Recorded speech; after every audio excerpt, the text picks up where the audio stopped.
Hello YouTube, and welcome to another moto vlog coming at you from, well, it looks like Sterling, Virginia, and, yep, it's gonna start, second try, it certainly happens. We are moving along, and we're heading from Sterling to Herndon, through, some neighborhoods. We got some people walking along the side of the road there. I don't know. Hey, do I see interesting things? No. So we're going to just do what we have to do. Isn't that the truth? Do you see some bikers? We're going to see a few bikers in this video. So we'll point them out when we can. Oh, I got a COVID death cough. Excuse me. We're going to go to 7 a bit, and then we are going to, well, more than a little bit. It's like 40 miles. We're going to go down to the Shenandoah River. And then from there, it's pretty much all twisties until we get basically back on 7 in, I think, Ashland. So, yeah, about 40, 50 minutes of getting I just keep talking and talking, don't I? So, I'm sure, you all know me. This is pretty interesting. Keep your eyes right. Keep your eyes right. Look at this van, or look at this white car. On the right there, though. I guess SUV, white SUV. I'm not redoing my take for saying car instead of SUV. Watch what happens. So, I don't think they were going that fast, but, well, you'll see. You'll see what happens. Yep. I actually saw the officer there. I wasn't looking, but I saw the officer there get into their vehicle. And, of course, I saw him get in and move, and I kind of gestured at him to move ahead. I was like, that better not be me getting pulled over. Y'all have seen it. You've seen both of my tickets, actually, on this channel. You can go look for them if you'd like. I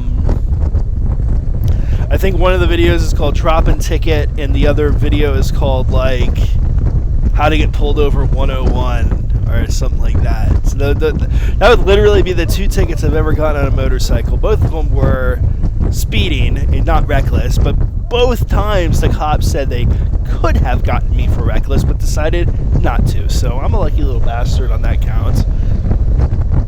You gotta take what you can get, right? So at this point, I don't know, it's hard to see. My window's real small, but the lights are on. They're pulling them over. And take a look at the plates on this SUV. Let's just see if we can see them. Yeah, those are temp plates. Those are temp plates on a brand new Suburban. I think they were having a little bit of fun with that big ass pushrod V8 that those things have, and might have been going a little too quick there on 28. I gotta tell you, 28 is one giant speed trap, and it's a straight, flat, smooth road. You can have a whole lot of fun on it, but, you know. Oh, so here is the Battlefield Road exit. As you can see, we're going right through where the light would be. And, yeah, they're putting together those pylons, and there's embankments and all kinds of shit. And, yeah, pretty cool. So, of course, as how it works in a lot of my videos, these clips are going to get longer and longer. So, this is probably another little clip we got here. Everything's normal, everything's cool. We're just following this car. And I've noticed something, but I'm not going to mention what it is. It's actually kind of pissing me off at this point. And I kind of stopped paying attention to it because I didn't like it. But it all goes away and comes to a head here eventually, and you'll see it. Yep. Yep. Yeah, what happened was I was riding with my buddy. He's behind me. He's less inclined to go crazy on the twisties than I am. And we were just chilling behind this car, giving him a big berth, checking out the Shenandoah River and everything. And yeah, those guys there, they weren't so happy with that. Now, were they? And they decided to pass not only me and my buddy, but that car ahead of us as well, on a fairly narrow road And the first guy, it might be hard to see in the video, but the first guy made the pass going around a blind left-hand corner on the wrong side of the road. Like, holy crap. I don't get it. They're not wearing any gear besides a helmet. It's like, whatever. It's not my business. It's just stupid. So I just like this. I show this clip. It's nice and a little scenic. I don't know if I've really ridden down this road too many times or even showed it on video, but it is what it is. We got some twisties. This is River Road, and it does connect to a couple other roads, and then it ends up going, basically, you get on River Road, make a left on River Road from Route 7, Virginia 7, and then you head south, and then you basically just follow it all the way to US 50. It's US 50. It's like 50/17, something like that. Whatever. There we go. A little engine noise there. I'm moving a little bit. So the clips are going to come a little less fast and furious from here on out. So if you're still with me, maybe I'll start ranting and raving a little bit more about my own problems rather than what I'm seeing on the video. You know what I mean? So this video is this is the first ride I've had since my crash on, what was it, June 20, I think it was June 28th. Might have been the 27th or the 28th. I can never remember. I believe it was the 28th though, and I had my crash, which would be the video before this. And as you can see, I was riding down, you know, that dirt road, Vepco Road, and everything was cool. And I was trail braking into a big patch of gravel, and I tugged the front immediately. And the reason I tugged the front, I guess, was because I was applying a little more counter steering than I should be while I was trail braking. Okay, fair enough. And when I tugged the front, you know, the bike did I had the traction control off, right? And I'm not exactly sure what happened, but I think I was actually using the gas and the brakes at the same time, which was another problem. And basically, when the front tucked, you could hear the engine rev up a little bit, and that spun the bike around about a little more than 180 degrees. Maybe more like, what's 180 plus 90? 270, right? And maybe somewhere between 180 and 270, whatever. And it crashed on the right side of the bike. But somehow, and I think what happened was when I crashed on the right side, I kind of went limp and like threw my left arm back really violently for one reason or another. I guess the impact kind of caused me to. But the impact plus the fact that I was really limp and just like really trying to be loosey-goosey like I usually do in a crash caused me to throw my left arm back really violently, and that just basically pulled my left arm out of the socket and then reset it, you know, not in the socket, but it like set, you know, next to the socket, pinching a nerve. And that was not so fun. Basically, the arm was out of the socket for about 3 hours. It took a little more than an hour from the time I hit the ground and dislocated it until I got to the hospital. A little more than an hour. And then a little less than an hour from when I got to the hospital to when I got admitted into the ER. I don't know what the word is. Accepted into the ER or whatever. You know, it was my turn. So here are the guys. What the hell are they doing? I mean, I was going slow. And then I somehow caught them at the end of this like 25-minute road. They must have been sitting there at the end of the road. I mean, they must have been sitting there for at least 5 minutes. What the hell are they doing? But notice that guy does a couple wheelies and then they peel off. They must have been going the Blue Ridge Mountain Road, whatever. I'm going to ask my friend what kind of bikes those were because, well, he can look up bikes based on license plates, well, like any of us can. I do have the license plate. I'm sure you saw it there. I didn't see it in my little window, but whatever. There's some kind of KTM EXCFs, but I don't know if they're like the 250, the 350, or the 500. So I'm kind of curious to see. they weren't exactly going fast. I mean, we were going like, when they passed me, I might have been going like 30-ish, between 30 and 35 miles an hour for sure. That white car was going below the speed limits, definitely. So, yeah, I mean, they were going what, maybe 60-70% faster than me, so they were going like 55, and I was going like 35. Nothing too fast. It just kind of ticked me off to see like the irresponsibleness of making that pass on the wrong side of the road through a blind corner. Like, what the hell? It just doesn't make sense to me. Like, dude, there was tons of straight road that you could have used to make that pass, but instead you literally put your life on the line and potentially got me involved in your bullshit to make a pass because you're too... whatever. It doesn't matter. It's not my problem. It's not my concern. It's just, I guess I get mad because they could have made it my problem. They could have made it my concern. If they had got smeared by a car right in front of me, then yeah, I mean, I would have felt obliged to stop and help, right? And now all of a sudden my day is ruined.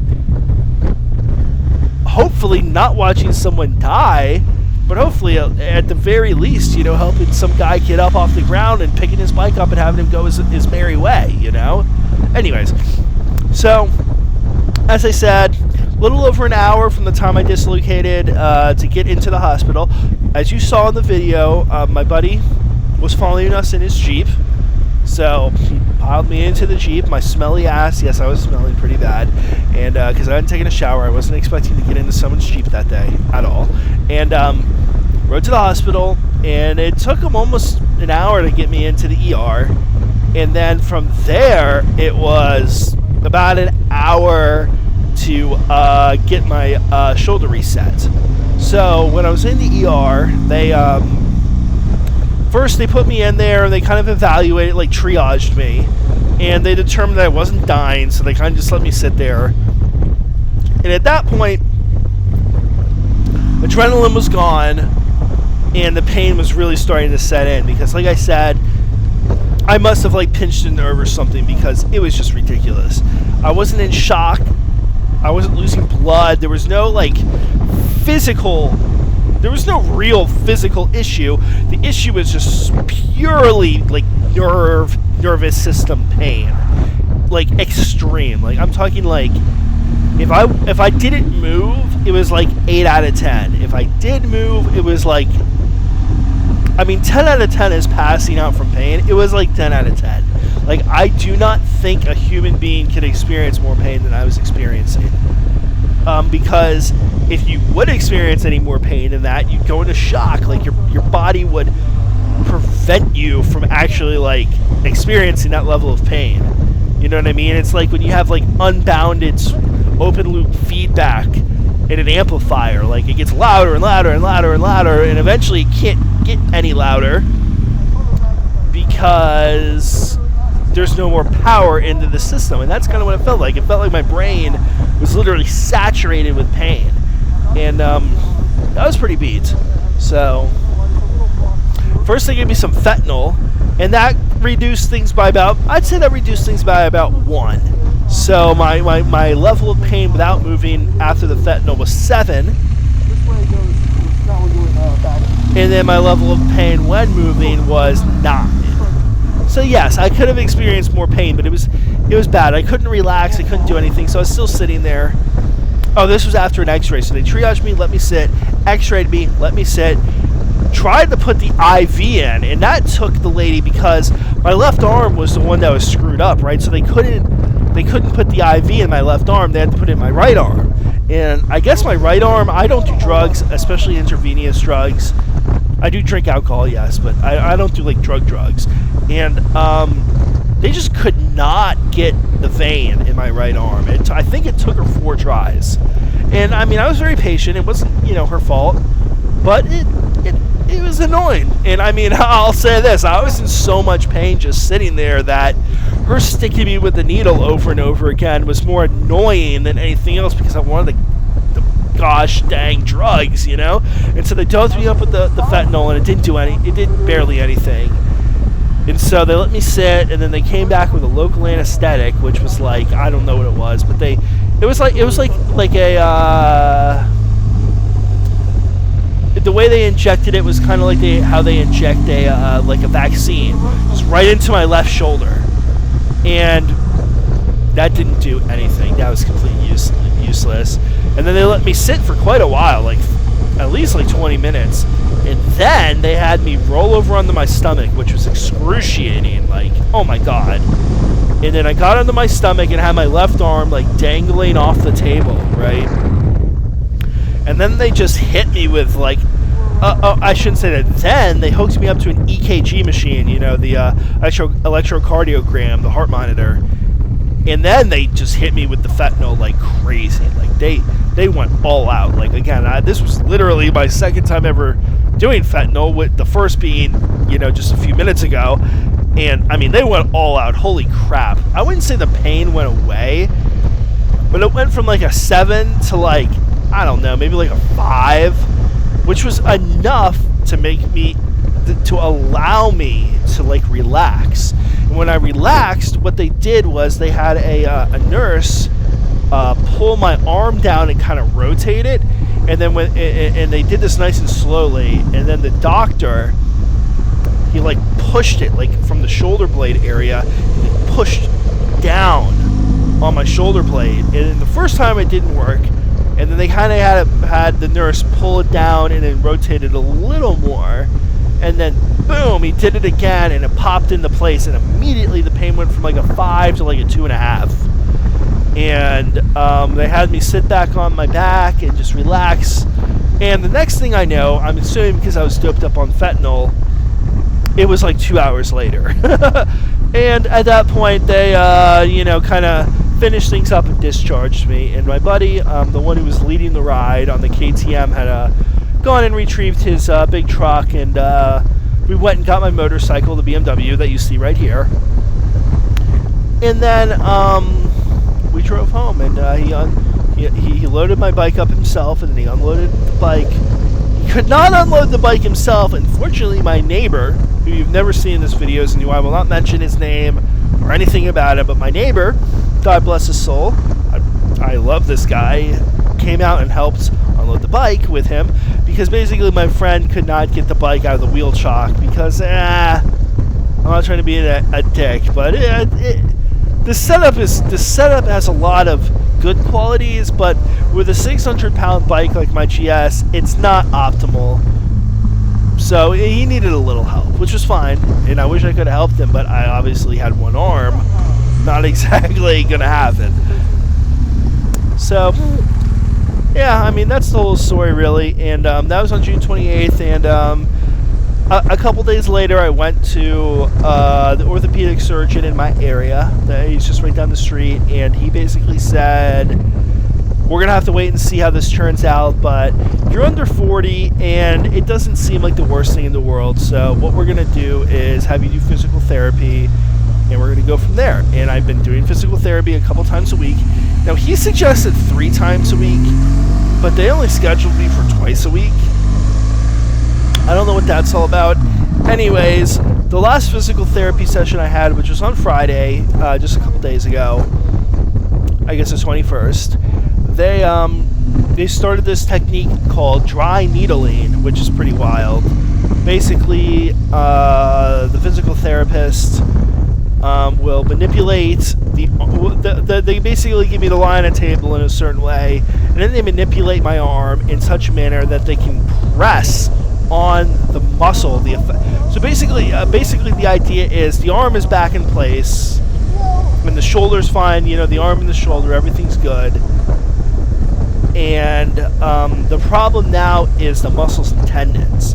They were stretched, or even ripped or torn or whatever. They were basically really you know, stressed and messed up from this dislocation. And when the arm was put back in place over the next, say, few days after the arm went into place, the muscles and tendons tightened, like overly tightened. And now I really have a limited range of motion. It's gotten a lot better, but I had a very limited range of motion and quite a bit of pain when dealing with this whole injury. So the physical therapy has basically been to slowly loosen everything up. And so the dry needling is to help this. So what they do is they go in and they press the muscle to really kind of like feel it, and then they get a needle that's very similar to like an acupuncture needle. It's a very thin, I guess, whatever. It's a thin, electromagnetically conductive needle. So steel, I guess, I don't know what the hell needles are made of. It's obviously not aluminum, it's like steel or something. And, you know, they get in there and they poke me with the needle and get it into the affected muscle, you know, a muscle that's overly tightened that's affecting my range of motion, right? And when they poke me with it, yeah, you can feel it. You can feel it. I wouldn't say it hurts, but you can feel it. But then what they do is they have you hold an electrode, you know, a little steel cylinder, and that's attached to this machine that's like an electromagnetic pulsing machine. So basically what it does is it sends a current, I'm assuming a fairly strong current, through your body. And it's like a pulse, wah, wah, wah, like that. And this electromagnetic pulse going through the needle directly into the muscle. That's, you know, basically the main resistor of this whole thing is that muscle. And when it does that, apparently what they say is it makes it contract and expand, which it definitely does. It really, like, you can feel it. You can feel it contracting and expanding. It makes everything move around quite a bit involuntarily. And they do it for, I'm not really sure, I mean, maybe 10 seconds, 15 seconds. I really wasn't counting, but it wasn't a long time. They do it, you know, they make it expand and contract basically until it becomes like a regular expansion and contraction. So at first, because the muscle's so tight, the muscle doesn't really contract and expand like regularly. It's like, wow, wow, wow, wow. I don't know. I can't make a noise. I can't really do it right, but like, and then after just very quickly, it starts to even out and it becomes like a regular like sine wave almost, or like maybe not a sine wave, but more like a square wave or something like that. And then they turn it off. They stop and then they hit me. So they hit me with that 4 times in 4 different spots. So 1 time in 4 different spots, I should say. And yeah, the range of motion immediately after that was pretty significantly improved. So I'm looking forward to getting that done once a week for a while. Hopefully the doctor improves it. I have the follow-up study on Tuesday this week, so I guess the 25th. So I'll see how that goes. I really hope I don't need surgery. Basically, they're trying to determine if there was any tears of the rotator cuff tendon, which is typically what happens in these. If something's going to tear, it's going to be the rotator cuff. So I'm assuming the doctor's going to evaluate me for that. You know, just physically, just by like having me do some basic you know, maneuvers with him. And he's going to check me out. And if he's worried about it, he's going to have me do an MRI. And we'll go from there. So fast forward to today. This is the first time. I skipped so much stuff. I had like a whole thing planned out. And I figured I was going to get through all this talk about what happened to me very quickly. But to be honest, you know, it's kind of weird. Like, in that last video, I did not post the speed that I was going when I started to slip and slide and fall. But when I hit that gravel patch, according to my GoPro, the one I'm using here, I was going 12 miles per hour. I was not moving very fast, okay? So I'm just going to let you all know, a nice, relatively gentle impact at 12 miles per hour can cause some pretty serious pain and lasting injury. Now, I'm going to physical therapy now for what? Almost 2 months, if not more. And I've spent a lot of money. I mean, this is going to cost me over $1,000 all in all. So, And the bike wasn't hurt at all. This is just damage to me. And I was wearing full gear. If you can believe it, I was wearing full gear. And the funny part is, I actually got I got a really nasty bruise on my left shin. I still don't get it. I think when I fell off the bike, I must have just bashed my left shin right above the boot line. I'm talking like 2 inches above where the boot cuts off on my shin. I must have just bashed a crash bar, and that left a really nasty bruise on my shin. I didn't notice it till later. I could feel it while I was at the hospital, but I didn't think it really hurt. And I had them once they got the shoulder set. I had them look at it, and we looked at it together, and it was no big deal. It didn't really hurt. I could just feel it, you know. So yeah, that's the whole story. I mean, it's pretty wild. I didn't hit my helmet. The helmet's good. These gloves, the Dainese Full Metal D1s. Hell, I think they're on like they're definitely beyond the D1s now. These are like discontinued, and they have like better versions.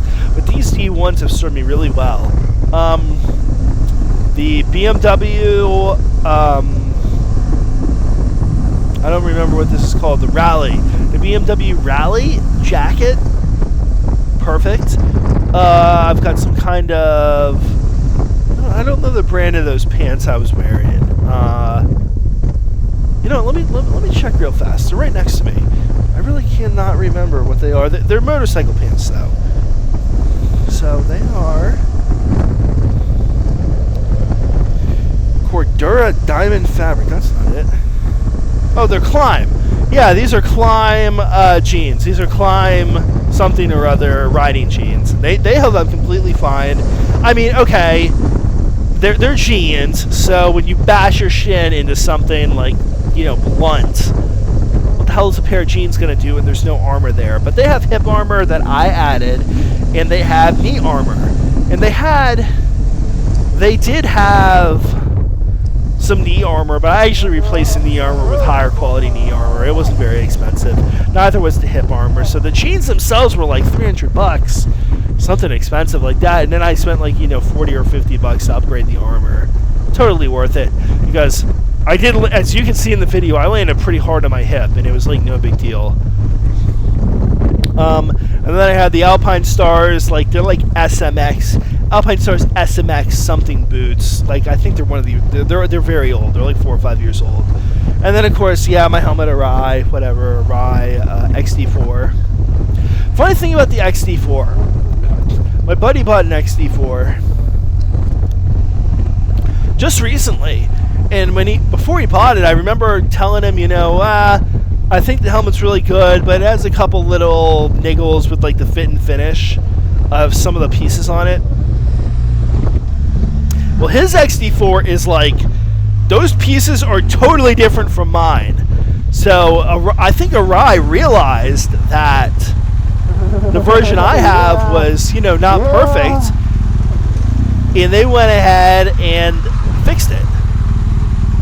I would hope they fixed it, but they went ahead and changed that stuff, like the vent switches and some other things, just like the exterior pieces. I'm sure like the shell and stuff are mostly the same. There we go, having a little acceleration. So I kind of rolled on in first, most way into the throttle, shifted up in the second with the clutch, rolled on all the way to the stop, revved it up, you know, about 2/3 of the way through the rev range, and then quick shifted up with the quick shifter in the third, and then rolled off. I've accelerated a lot harder on this bike, but it was fun. I think I got up to about 75 doing that, so pretty fun. My buddy on his he's on an XSR 900, so that was pretty cool. And we just have a couple of clips left. Yeah, guys, I'm glad to be back. I'm glad I'm here making videos again. I miss talking about almost everything in this video. I just went on and on and on about my own personal problems, which I always try not to do that in these videos, but I always end up doing it anyways, don't I? So What can I say? I am who I am. It is what it is. So that's that light there. That light there with that stupid Toyota or whatever dealership kind of pisses me off, because now you have like no lights between the bypass and Sterling, except that light for a freaking car dealership. What the hell? Well, what are you gonna do? I thought there was a lot of traffic here. There really isn't. It's pretty spread out. Pretty cool. This is the construction going the other way, obviously. This was just a quick loop. I think I did about 115 miles total. Something like that. We were going to do a little more. Like, we were going to go down Snickersville and then loop around. Not loop around. We were going down Snickersville and then kind of like zigzag back up to like Ashburn. But my buddy, he was running a little low on time. I didn't really understand his time constraints fully, so I'm glad I made the route the way I did. Just to point out a clip, yeah, we're getting close, and I like this clip a little bit because this guy, he's kind of riding next to me, going nice and slow, and then he just kind of like,